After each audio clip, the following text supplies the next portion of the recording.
కేంద్రం వసూలు చేసే అన్ని పన్నులతో కలిపి 88 రూపాయలకి లీటర్ రావాలి.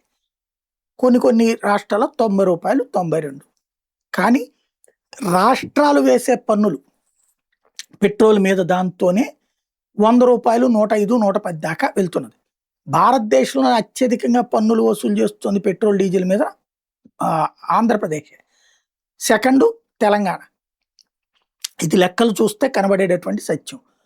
కాంగ్రెస్ ప్రభుత్వాలు ఇందులో కొత్త ఎత్తుగడ వేసుకున్నాయి. హిమాచల్ ప్రదేశ్లో ఎవరిది ఉంది? కాంగ్రెస్ ప్రభుత్వమే. వాళ్ళు విడో అండ్ ఆర్ఫన్ సెస్ అట 60 పైసలట ప్రతి లీటర్ మీద. అంటే వితంతువులకి, అనాథలకి సాయం చేయడానికి డబ్బులు పెట్రోల్, డీజిల్ మీదనట. ఇది వీళ్ళ వైఖరి. ఇప్పుడు మన ఆంధ్రప్రదేశ్లో కూడా అమరావతి సెస్ అని, రోడ్ల సెస్ అని ఇట్లాంటివి వేశారు.